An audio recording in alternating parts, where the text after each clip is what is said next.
I begin today by acknowledging the Wurundjeri people of the Kulin Nation, traditional custodians of the land on which this podcast is recorded today. Also pay respects to the elders past and present, and extend that respect to any other Aboriginal or Torres Strait Islander people who may be listening today. This is Melanated in Melbourne, a podcast designed to give an insightful look into the Australian lifestyle from the lens of two Black American besties. Welcome back, Mel Nation. I'm Ri'chard. And I'm Nicole. And this is Melanated in Melbourne.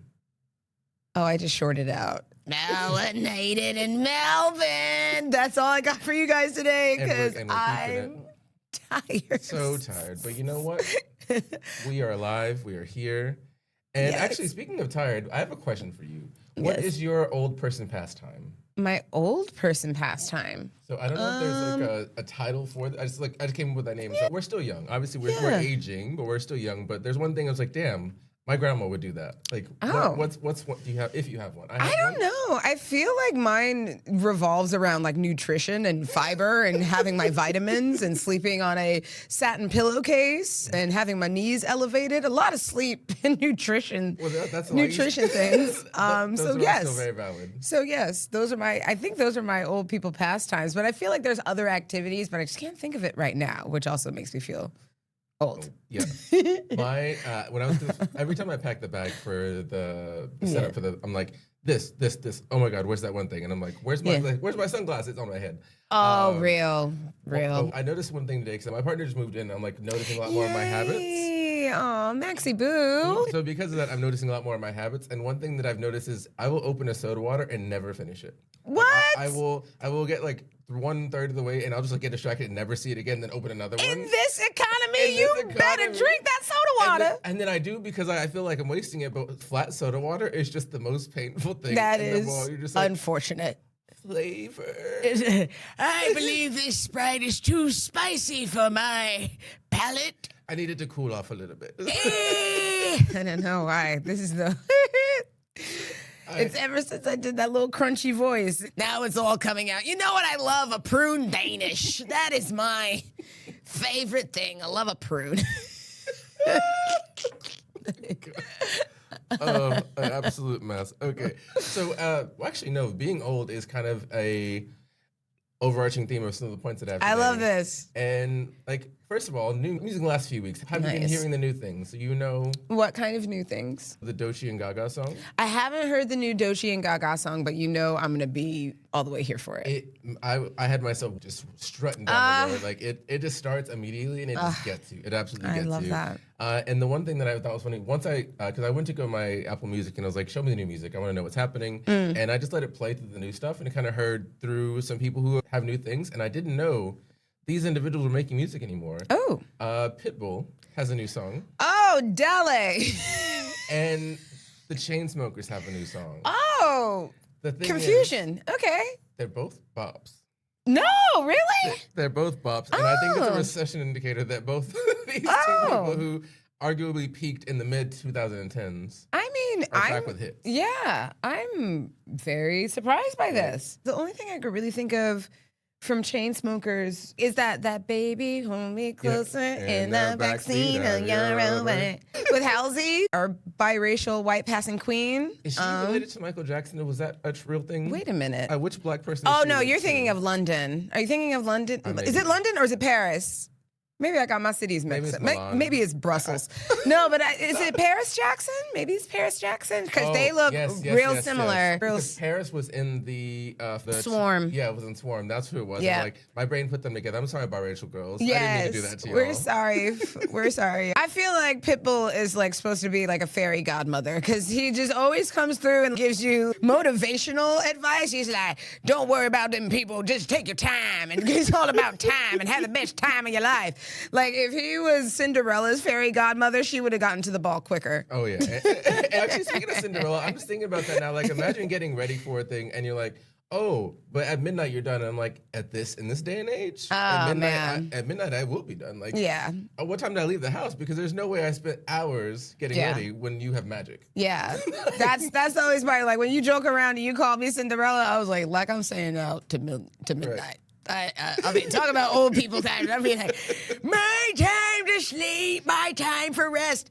I was at a family birthday dinner last night, and I got a ping on my phone, and it was for like 9:10 p.m. and it was like, your sleep time is going to be starting soon.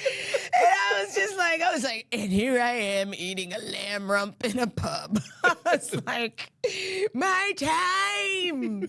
My sleep time. Oh, literally, that's so real because like I was playing poker yesterday and our friend Hannah her watch went off at the same time. It says, "Get ready for bed." It was 8:30. I know that's right.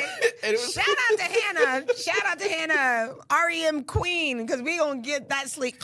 Oh, she was talking about she got to do my affirmations, doing my moisturizer, doing all her things, and she's like, "If I don't do it, I don't sleep." And I'm like, that is also an indicator of being like, you need it. Honestly, I'm with it. That's actually, now it's all coming back to me. That's something I've actually started doing nowadays. It's like my preparation for sleep has now we got the whole routine, full routine, going. A sleep routine. You know what? You know what's really been hitting for me right now? Because I ordered these what's it called? These like little fizzers. Not the drink. Well, like these things that you put in the shower that kind of like give you like aromatherapy. Yes. Yeah, you know what I mean? Like, and I just drop them in. They're not like a bath bomb because it's a shower. Yeah. But it's like a eucalyptus, kind of. Like an aerated. I put that in my shower. I put on like my frequency hertz, like my like certain frequencies to align with time and being chill.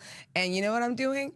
I'm turning the lights off and I'm showering in the dark. And when I say that it is the most restorative, restful experience and powers things down, because I've realized that sometimes I need to just take my sight out of the equation, because otherwise I'm looking at things, I'm thinking about things, and I'm going like this, and I'm like, actually, this is my time to start like winding down and chilling and everything.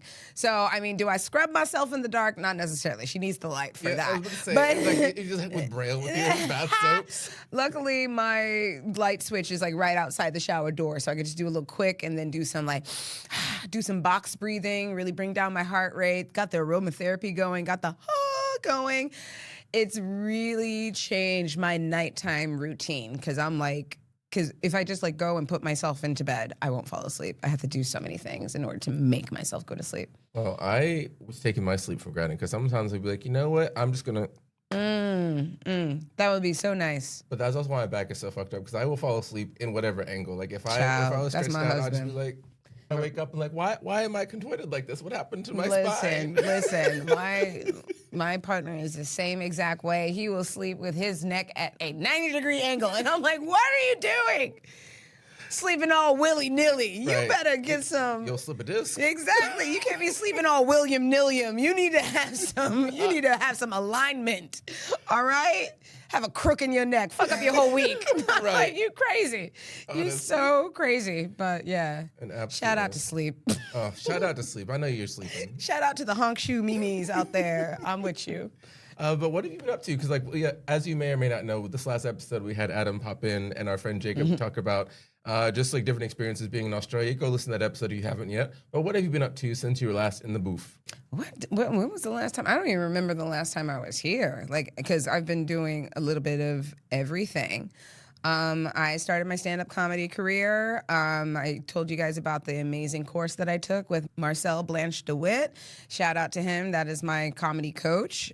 He's been so sweet. Anytime I go to these meetups or I go to a stand-up show, he's always like, and this is Nicole, my protege, which is so sweet, which is like really, really sweet. Because it's nice when people like believe in you. Because like I told y'all about my last experience where the last teacher told me that I couldn't do it. So it's nice to have like somebody on the other side of that coin. But yeah, I did the Raw comedy stand-up competition. I made it to the state finals, which ended up going really well. Yeah, it was a lot of fun. I met a lot of amazing comics. It was like really strong. And it felt really good to be in this circle of people. And then I got booked for my very first stand-up gig after that. And I went out to, I had to go out to Shepparton. Oh. Now, yes, go ahead and take the time to look up where Shepparton, Victoria is on your... Wait, Shepparton? Shepparton. Yeah, like...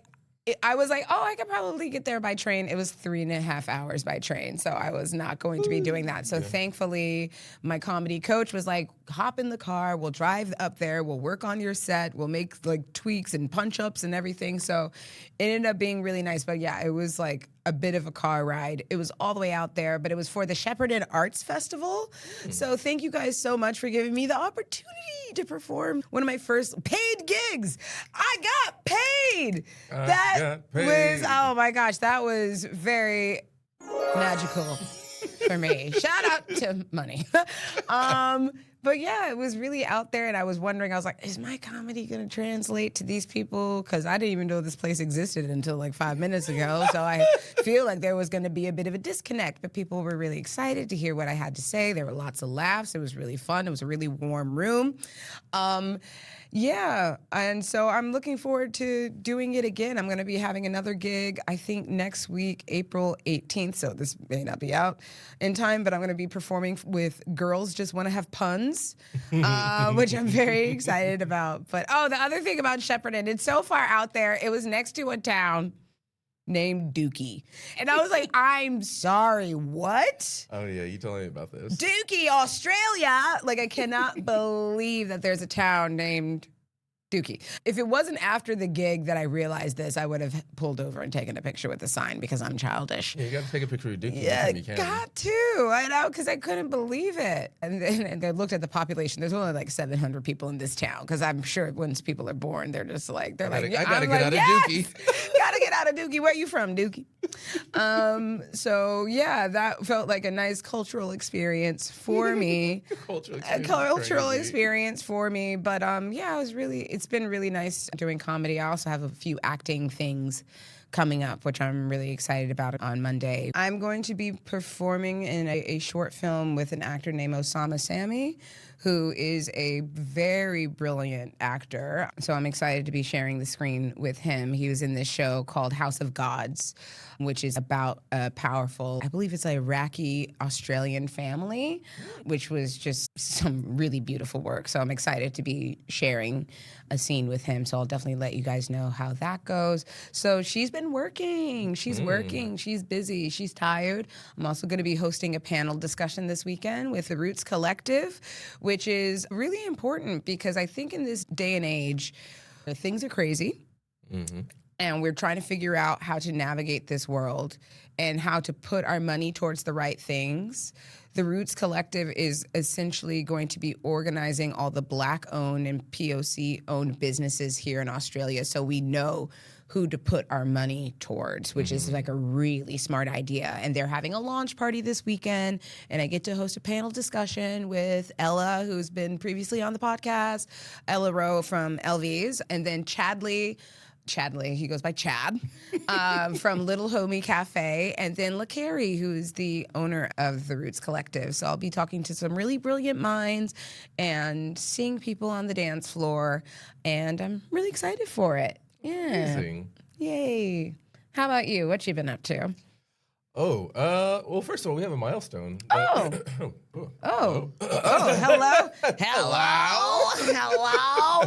Mm-hmm. So we have actually had 10,000 downloads. Oh, that's great. Which one is it? Yay! Woo! The confetti. We'll digitally put in some confetti. Oh my gosh! What? Wow, that's crazy. Look at all of it. If there's not a confetti button, then imagine that happened. If there's no confetti button, think about it. I'll throw it. Throw some confetti at your screen so we have confetti. So we can feel it. It's actually been quite busy on my side as well. Yeah. In the last episode, I mentioned that I was working on my manuscript that I wrote during lockdown. Beautiful. It was like a 10-year project, so that was one of my biggest, front of my mind activities. Because when I dropped out of school, I was like, what do I want to do? And I was like, well, I've got all this time, so I ended up making this 26-point list of activities that I wanted to do, whether it's like a collaborative thing or it's just like a solo project, like personal, professional podcast, Oregon podcasts. And so right now we are working on our second show of the year, which will be on, actually may as well do a promo. So there you go. On the 21st of June, we're going to be hosting Melanated Volume 2 at Shot Kickers, and it's going to be doors at 5 o'clock. We're calling it a Soulful Solstice, so it's going to be a bit of an R&B vibe, soulful music. So it's an afternoon Sunday sesh. We don't want anyone to have to go like, oh, I'm super lit. Just like a community day, come together on the darkest night of the year with the darkest people you know. I don't know if that's the thing that I'm going to keep in there. It's great. I love it. Darkness everywhere. Darkness is spreading. Yeah. I love it. But we have a ridiculous lineup. So we have Kai, who is like a pop R&B singer. Yes. We have Wan Wu. We have Wan Wu, who is in the top 12 of Australian Idol this past season. That's brilliant. Myron Moses, who is a Black American R&B singer. Our friend Ed Boon is going to be performing as fabulous. well. Osley Hughes, one of our DJs. Oh, Osley. Finally. And we also have Savage the Girl also DJing. So it's a very cool, fun, chill vibe. Tickets are on sale now. Well, they will be whenever we release this. Tickets are on sale now. And come out, come support, because, again, supporting local artists is what's going to get us through. So that's one of the things I've been working on most recently. I don't know if I told you this, but Stay Gold is closing. Yeah, Stay Gold is closing down, which is really sad because we've hosted like a lot of all of our events there, really. Yeah, which has been... It's super lovely. They've always taken care of us. Even when they were... letting us know they were renewing the lease, they called us to be like, hey, we want to take care of our loyal customers to make sure you guys aren't like left out in the dust, which is so helpful because when we were panicking trying to get a new venue, I was looking around and some of the other places were like $1,200 to rent. Yeah, it's a lot. And I'm like, who can afford this? Like in this economy, who can afford this? And like Stay Gold's rate's pretty good, and so is Shot Kicker. So very happy to be housed by them. Yes. And this is being a replacement with that. But outside of that, we're also working on developing the organization more. We're gonna have the meet and greet. By this point, the meet and greet will be. We'll say the meet and greet is coming. I don't want to calculate that math. I don't know where that math is, but the meet and greet is on. Working on these different events. But because we are on our 10,000 downloads, I wanted to play a game with you just to challenge your memory. Oh boy, well. And it's actually very simple. Like the game, we're gonna go through past episodes because after season 1, we start doing quotes from the episode. Yes. So I will give you the quote in the summary, and you're going to tell me who said it, like who recorded in it. So. I'm just gonna do a blind scroll. Okay, so the first one will be the future of musical theater is black. The ever so talented Jessie Dutlow joins the podcast to discuss the performance art scene in Australia. Who said the future of musical theater is black? And is it just between you and I? You, me, and Jessie. I believe it's Jessie. Yeah, because when they said that line, I was like, oh, get it. Yeah. And it was so wonderful having them on the podcast. Absolutely. Huzzah! I remembered a thing. I figured you would, because like I always, anytime I'm making like the names, it's always like if something like makes me laugh or makes me like sit there and go like, oh, that's the title. So it's like even if people like imagine people trying to quote like United Shades of America. It's like, oh yeah, it was that episode. No one's gonna remember the title. Yeah. But once you see it, you'll be like, oh yeah, that one. Yeah.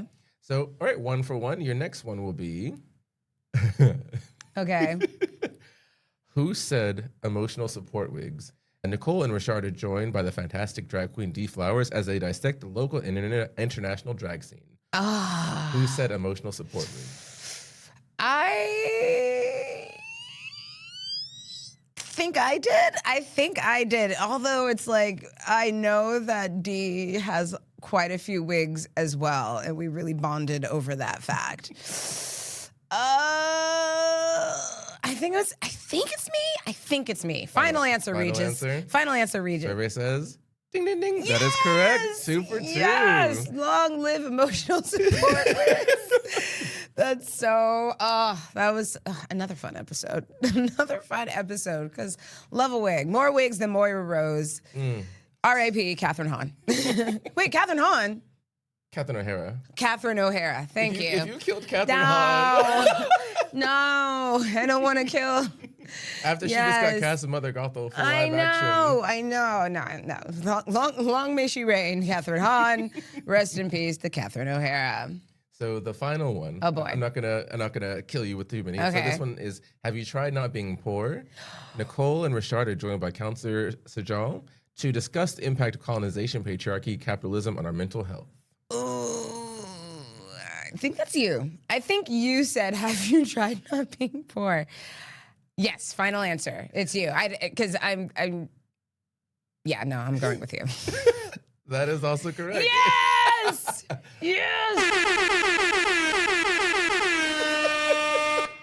Because my memory scares me sometimes, so I'm very grateful. I hoped and assumed it would be a pretty easy one because a lot of these episodes are really impactful and fun because we scroll through and like, it's pretty easy to see like when you start to listen to the show who kind of has what style of what outburst of things and we're just like throwing places. Yes.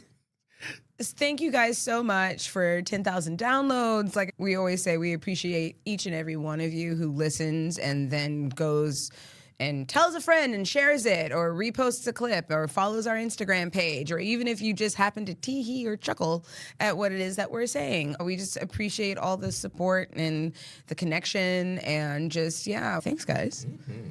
It's been an incredible journey, and now that we've hit 10,000, I feel like the pressure's off because we're established, and whatever growth is going to come, whatever's going to happen, whether it's next week or 3 years from now, this is something that is cementing itself. So every little action, every little share, every connection that's made just makes it so much easier. Because like we started this 3 years, almost 4 years ago, and we were just like, whatever, it'll be a hee haha. And now it's just like people are sharing our gig guides. They're like asking to come on the show. Like the wait list of people trying to get on the show is crazy. And I'm like, y'all don't want to come and talk shit with us? Like, well, yes, correct. But also like, oh, there's so many people. And when we first did it, we're like, we're going to have 7 listeners, and it's going to be our mothers mostly. Yeah, shout out to moms. Shout out to moms. I've always kind of been in the thinking of like, I'm not going to beg you. Like, we're not going to beg. Mm-hmm. We're just going to do our thing. And if you want to come along for the ride, that's cool. Because everyone can't come with. If we're not for you, that's fine. That's cool.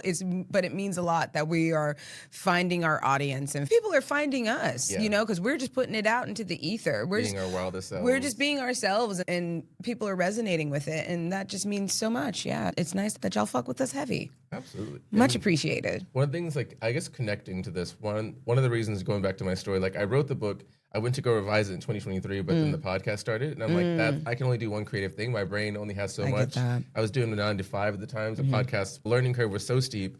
It was just like, I can't do anything else. But I went back to read my manuscript, and I'm like, oh, like this is ready. But at that time, I wasn't ready to be perceived, like to put my book out there and be like, I'm ready to be vulnerable everywhere.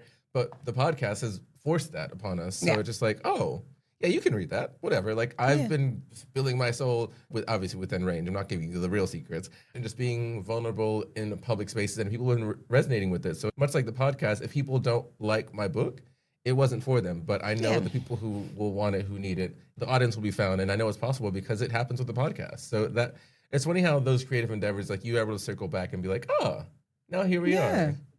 Yeah, totally. I mean, like, that's kind of what it's all about because art is really subjective. Like, what makes somebody else laugh may enrage somebody else. So it just has to do with your art finding the right audience. Oh, yeah, it's really nice. Absolutely. Oh, actually, I just realized we haven't done our draft pick yet. We haven't done our draft pick yet. And I'm really excited for this draft pick because Ariana Grande is back. She's coming back, and her next album... Wash those ponytails. Wash those ponytails. Wash the ponytails out. Wash the ponytails. Especially now because she said it's going to be an ode to the 90s and 2000s R&B era. Oh, okay. So, you know, she may got me. She may got me. That spray tan is coming back out. She's like, it's my time to come back wicked for good. Hey, you know what? Listen, when she was in her Blackiana age... Blackiana Supreme. Unfortunately, like I said, they don't culturally appropriate like they used to.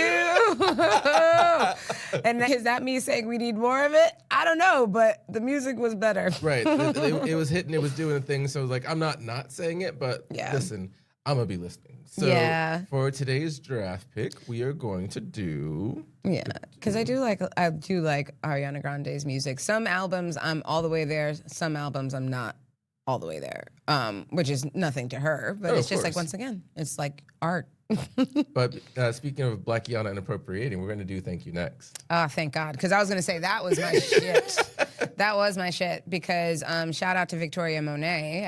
I think we've talked about her on a previous podcast. I think she was one of the co-writers of that album. Yeah, a lot of them, yeah. Because I think Ariana Grande had, what was it? What was the one before it? That was like, right now. Yes. She had Sweetener right Yeah, before Sweetener. I wasn't really all the way there for Sweetener. It was really cute. Like, I definitely liked that song that I was just imitating. I was definitely there for that. And then Breathin', very, very cute. But the whole album itself, I was like, oh, I don't really know. I don't think this is for me. But, you know, more power to the Ponytail. And then when she went through her breakup with Pete Davidson, and then Mac Miller had passed away, I felt for her. Ariana Grande's actually gone through quite a few things in her life, and even with, not to bring everything down, but that terrorist attack at one of her concerts, like I think she has to shoulder a lot of things that I couldn't necessarily understand how she's gotten through it and then still been successful. So I love when artists are able to take their pain and then put it into something and create incredible art from alchemy, genuine alchemy. Yeah, for sure. Because that to me is like the sign of like a real artist when somebody's like, no, I have this thing inside me and I need to put it out now. Because I think a lot of the times some musical artists now, they're just like, I'm going to put my single out there so I can stay relevant, so I can still keep making money. And you know what? And this is going to be more power to you. You got to do what you got to do. But when somebody is like, no, I need to channel this into something now. And that's what I feel like we got from Thank You Next. Some premium pop music. So very excited for this. On 1, 2, 3, shoot, or 1, 2, 3? Shoot. Okay. Dang. All right, go for it. Oh, this is so terrifying. So actually, I am gonna have to go with the namesake of the album. I have to do Thank You Next first. So good. It's legally required. The music video, it was like Legally Blonde, 13 Going on 30, and Mean Girls. And she got Jennifer Cooley. Like this music video was everything. Like, first of all, there was a 6-month gap between Sweetener and this one. And going from 6 months, literally that's 6 months, crazy. She was like, you know what? I called off my wedding, but she's a Cancer. So she's in her feelings more majorly in her fifis. Mm-hmm. So she called up Victoria Monet and said, let's do it. Like, I love the whole, like, when she goes through all of her exes and just her going through, like, if I don't get married, at least the song was a smash. Yes. I think that self-awareness, I'd be like, I'm going to be in my feelings, because Ariana Grande has dated a lot of people publicly, which I think is really impactful, especially because there's some people who are like, oh, so-and-so is this, she's done that. And it's like, but also she's just a woman who grew up on Nickelodeon, first of all, grew up and survived Nickelodeon, went up to survive all these traumatic experiences, the bomb, like losing her exes and all these horrible things happening around her. Let a girl live. Like, in the year 2026, I'm not doing idol worship anymore, but at the same time, seeing her as just a person who got lucky, because there's so many talented people. People are just right place, right time. Totally. Like, nepotism does exist, but if you're not talented as well, then what? So, Thank You Next, top tier song. I needed to get it, because if I missed Thank You Next, I was probably gonna lose. It was probably over. Yeah, no, she did the damn thing with that, and it was a great single. And I think I even remember her performing it on The View, and even for that performance, she dressed up as like the First Wives Club at the very end, where they do their song "You Don't Know Me," and they're all in like white little skirts and suits and stuff. And I was just like, oh man, she's really coming out with the hits. But like for her to do that with like back-to-back albums, like this is premium pop artistry. I don't even need to look at the list, because that's how tuned in I was for this album. So I'm going with Seven Rings. I'm going with Seven Rings for my next one, because it's also, once again, going back into the movie bag of her doing a sample from frickin' Sound of Music with my favorite things, which, again, I was talking about Sound of Music last night. I love, oh my gosh, love the Von Trapp. Shout out to the Von Trapp family. Shout out to the Von Trapp.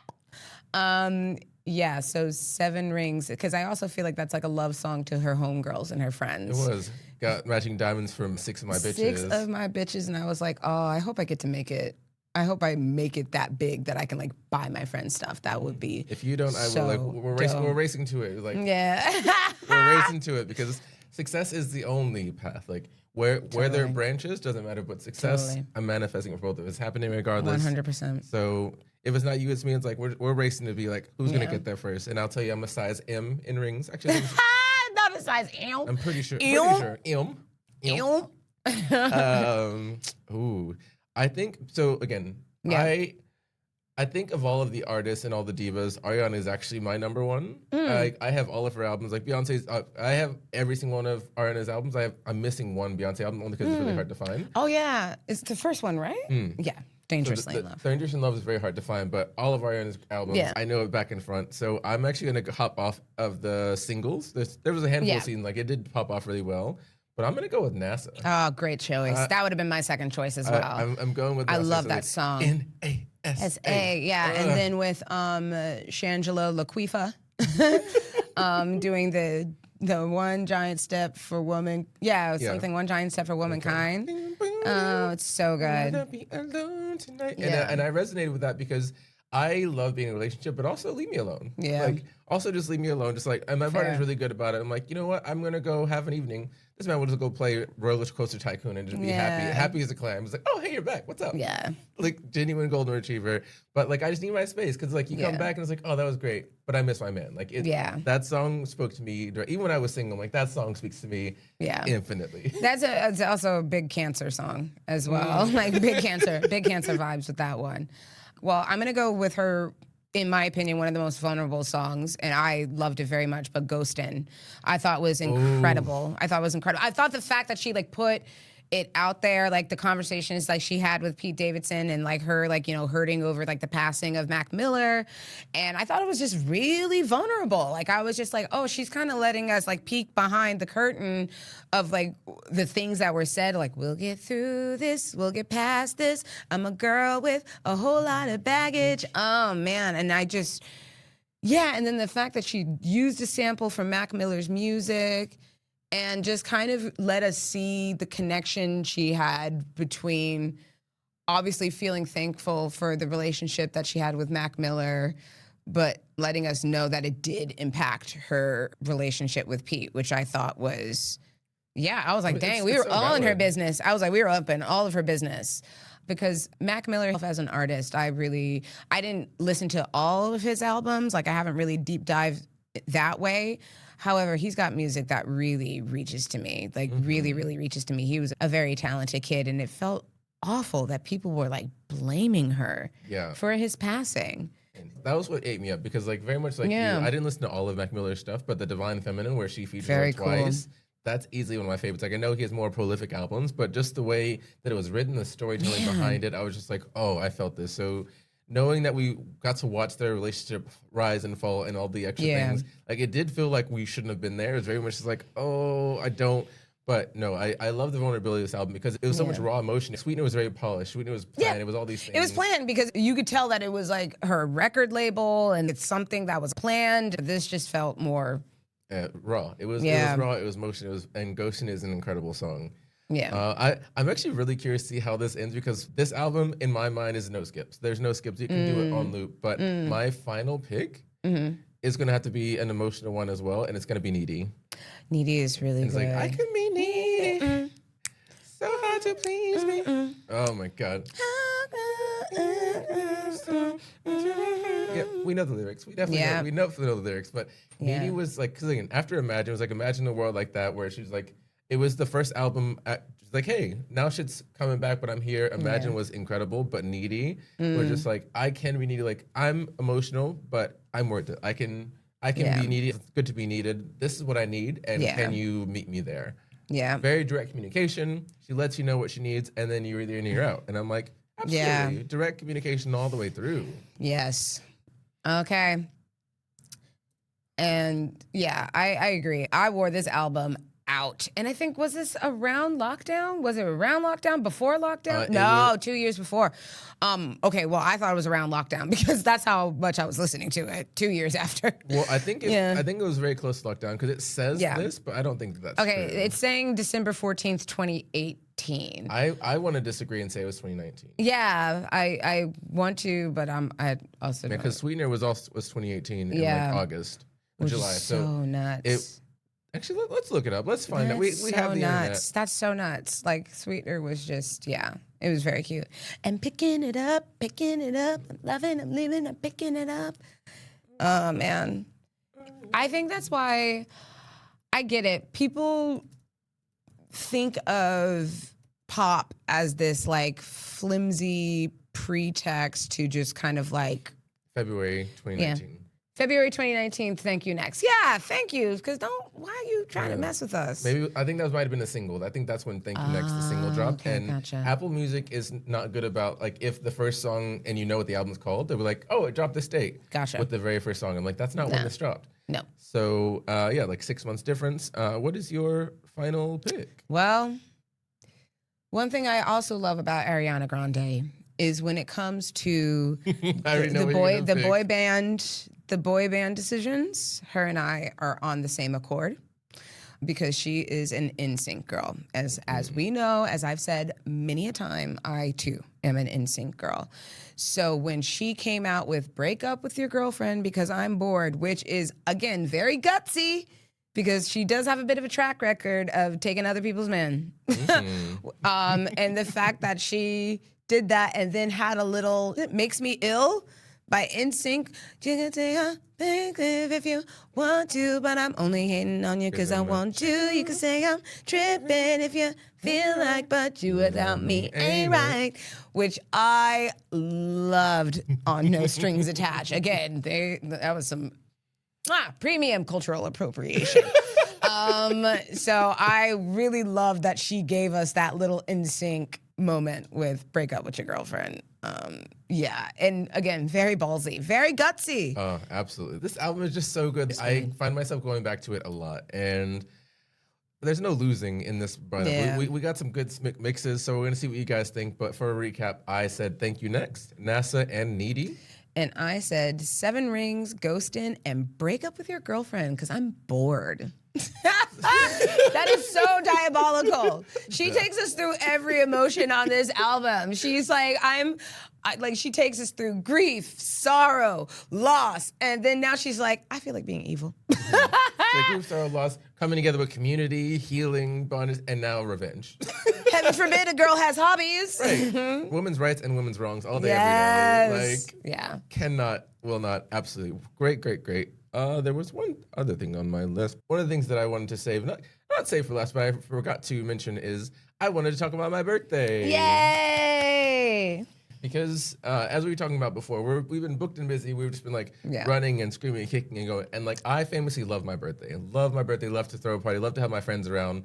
But when it was getting close to the time of like planning, it was my 35th. Not a milestone, but it was like it felt like a thing. Like I wanted to just sit down and like be with my people. And I was like, you know what? I was very high, smoking medicinal marijuana. It's legal. It's legal. Sitting on my couch and I'd be like, wait, if it's my birthday and people are celebrating me, why am I stressed out about planning it? Like this is crazy. And so I made a group chat of my friends and be like, hey guys, for my birthday, the gift I would like you to plan a weekend away with the people here. And I would like a theme party where the theme was alternate universes. And I was just like, okay, please, thank you and bye. And then I just left the group chat. And I just left the group chat. So I was like, it's crazy, but at the same time, if it doesn't work, whatever. Like if it does work and it's just like at someone's house, I just wanted time with my friends and I didn't want to have to think about it anymore. And my friends 1000% showed up in ways that I could not even expect. It was the cutest little weekend. We went out to Daylesford, did a bunch of like little museums, like had a bunch of chill times. There was a choreographed dance, cousin dance, which is so, it was so iconic. It was great. I had been, because, Ri'chard's partner was like, I think we should do like a dance. And I was like, it has been many a year since I've done a living room cousin dance. Now, for those of you out there who may not know what I'm talking about, it's when when your family would have a house party, right? And then all the kids would be upstairs playing together. I was always a part of the cousins who were just like, we have to make a dance. We have to make a dance. We have to do a dance. And then we would go downstairs to the living room and we would tell all the adults, you have to sit down. We've made a dance. We have a show. Showtime, everybody. Showtime. Yes. So it's been a really long time since I've done a living room cousin dance. And it was quite pleasing to me. It was so cute, especially with they were doing like last minute practices, like we were practicing on site, and people were trying really hard to like hide things from me. And even in the planning stages, I was like, I left the group chat. I'm like, I'm happy to do nothing. And then everyone kind of was like, all right, we're gonna keep it under lock and key. Yeah. Don't tell anyone anything. And it's like, what does he know? What did you say? What did you say? Yeah. There's a lot of suspicion back and forth. But on the day of, I was being distracted by Adriano, and he's like, oh, let's go for a walk. He took me to a walk, and I saw you from the corner of my eye. And I'm like, I don't think I'm supposed to be here. And he's like, yeah. Shout out to Adriano, making things as awkward as possible. I absolutely love that. All your instincts, even when you try not to make things awkward, they just always go that way. And that's what I love about you. Absolutely. But I think it was really beautiful because like there was always a moment where like may not work because you put people in a group project and be like, oh, a few of my friends know each other well. A few of my friends have never met each other. And I'm just like, they can figure it out or they can die trying. We'll see what happens. But it was really beautiful to just see people coming together and be like, oh, we're going to do this because we want to, and like having a common goal. And it was just lovely seeing my community do it and thing. It was like, oh, being in the middle of it. But I also hope that like continues to be a thing because like again, why are people planning their birthdays? Like it's like, oh, I want to do XYZ. Like a couple years back, you're like, oh, I wish to get my birthday, and I'm like, we're doing it, and I'm like, we got the karaoke, we got the cake, we got your invites going, and it was just like, how much was that off your shoulders to be like, oh, it was the best because I famously always skip my birthday. Not skip it, but I'm always just like, I don't know. It's like I'm in October. It's right before Halloween. I think I've always been like, well, I'll just celebrate on Halloween because Halloween is like my favorite holiday. Yeah. But it's really nice when you're able to ask for your community and just be like, can you help me with this thing? I want to celebrate, but I also don't want to be stressed. Yeah. Yeah. And I think asking for help or just being willing to do things. People are always like, oh, of course I would do these things, but it's just when you are also in your own world, you don't know what people's capacities are, the limitations, and you're like, oh, I don't want to bother anyone. It's like asking a question never bothered anyone. Yes. It's like all they can say is like, oh, sorry, I don't have capacity, but yes. Sorry, I just remembered something. Shout out to Brunetti's because I rode to Daylesford for 2 hours with a giant cake box on my lap, like literally, like through the entire thing with your birthday cake. And that birthday cake, that whole slap, it was smacking. Smacking. Like Brunetti's is always a top tier. I love Brunetti's cheesecake, but for some reason there was something special about that one. She was just like, extra green. Let's crack in it. I don't know. There was something in it, because you know how usually it's like people take a slice of cake and they're like, "Oh, I'm not gonna really have some." Bitch, there was a single sliver. There was nothing left. I came back. I was like, "Oh, I'll have some with my coffee in the morning." That cake was gone, girl. Yeah. Yeah. So shout out to Brunetti's because it was like a New York style cheesecake, and I literally told them I was like, "Please do not put chocolate on this cake." The birthday boy does not like chocolate. I will bring it back if there is chocolate on this cake. So they took all of that. But then there was at the bottom. There was a slide. It was like underneath. A plate of chocolate. It was like underneath. It was like, I guess they did that in order to like keep the structural integrity. So the cake wasn't sliding around the box. So count your nice days, try, really. Bernatti's. But it was still really, really good. It was so good. I think that was. I just wanted to brag on my friends and say that it was a really fun time. Good. I'm glad you had a good time. Yeah, it was great. Yeah, it was a really fun time. It was nice. It's a nice weekend. It's a nice weekend thing to do. Well, we have a little bit of time left. I got these reflex cards from shout out to Flex Mommy for creating these, which are like creative conversational cards. I'm going to just pull one. Okay.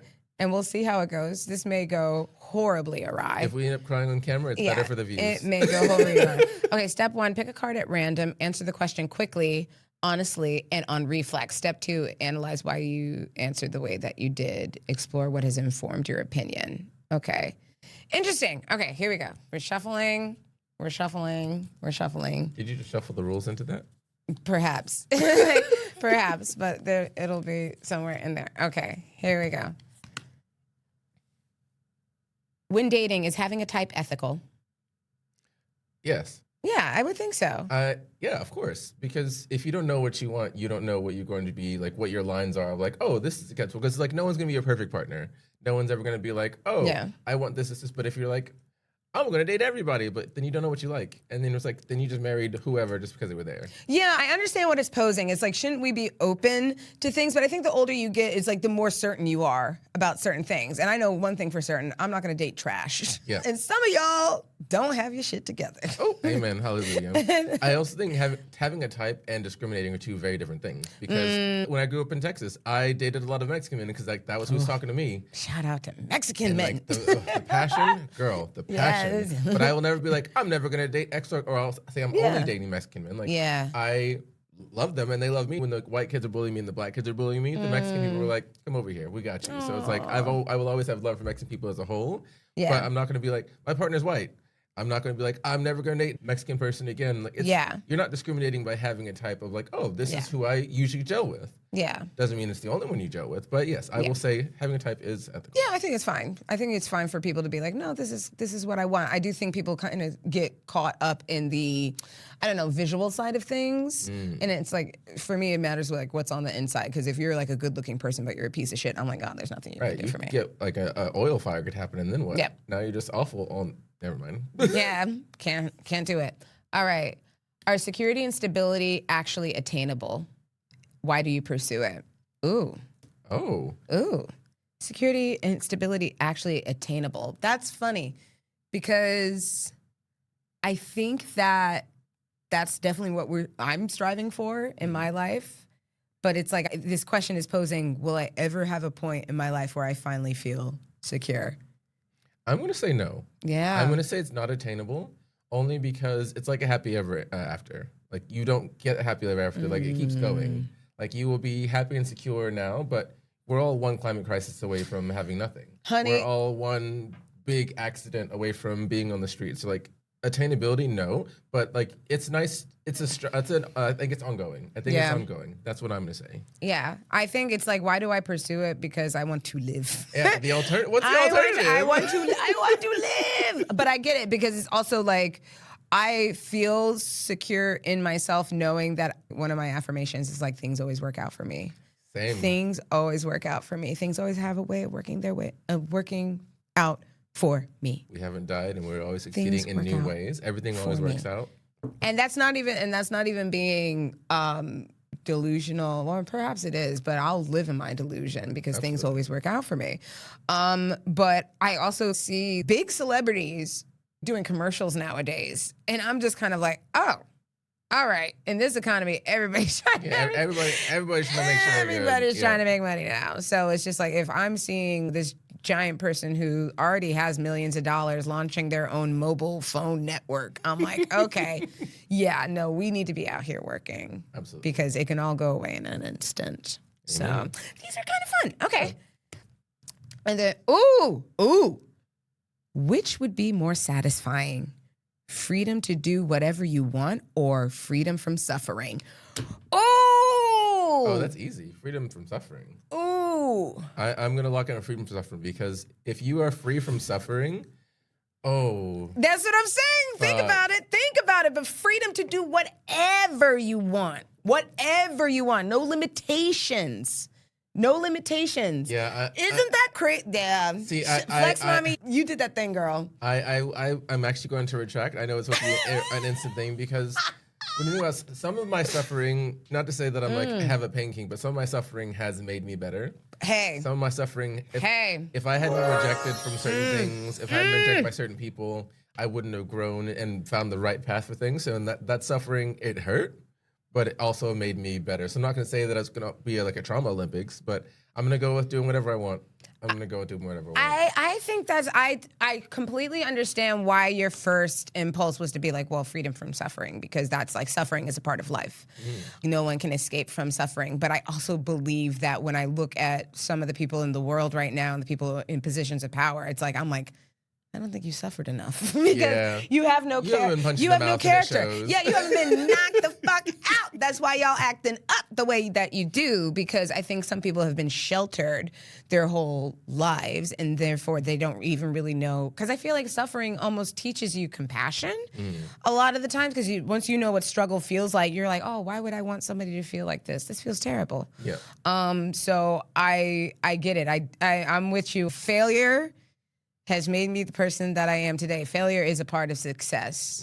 I don't think you can even have success without having failure. I think it's a part of the you gotta equation. Try to see what doesn't work to find what does. It builds character, kids. It builds character. I've learned more from my losses than I ever have from a win.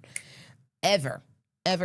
So freedom to do whatever I want is definitely the thing that I would be picking. And then, sorry, this is one of the rules cards. Right. Which you said was going to happen, because it was like reflex. Rewarding conversations are a gift and a skill. And I was like, oh. I was like, you're so little. Oh my gosh. That's so funny. That's great. Because now I have all this stuff. I've literally just pulled 3 of the rules cards. Well, the next card that's real can be our last one. Yes. We can wrap it up. Yeah. Okay. Oh. Do humans need faith to survive? Do you want to go first? Do humans need faith to survive?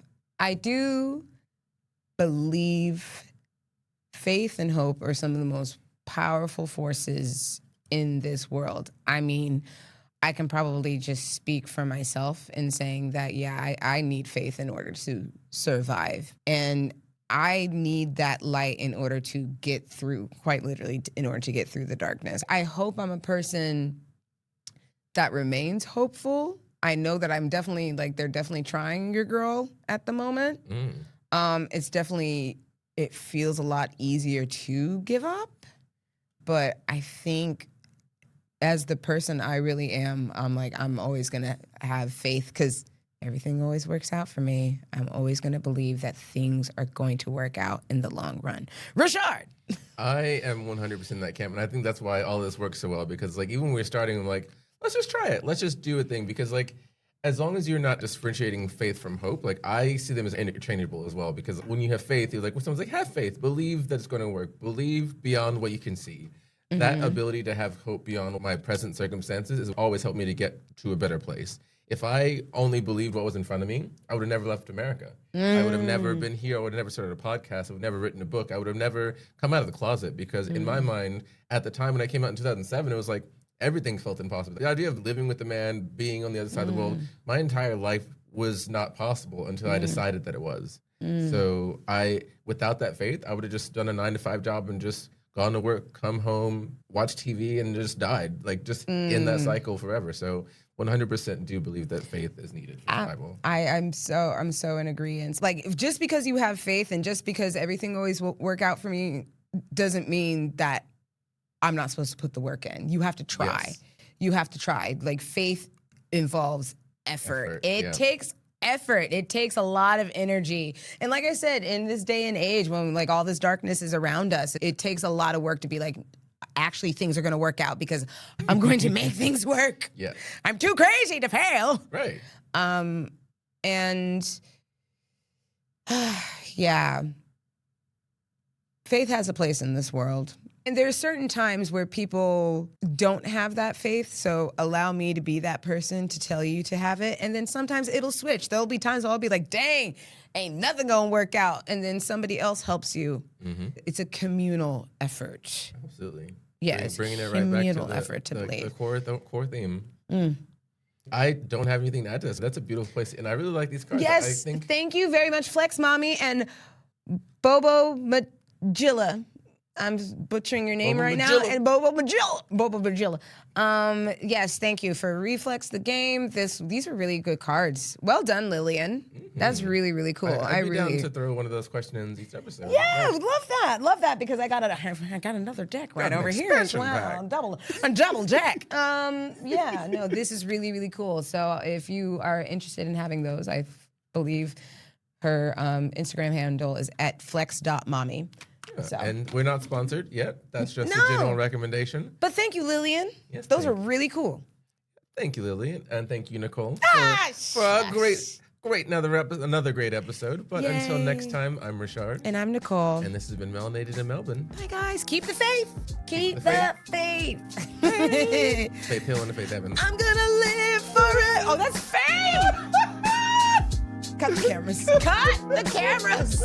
This has been Melanated in Melbourne, a podcast that analyzes the Australian lifestyle from the lens of two Black American besties.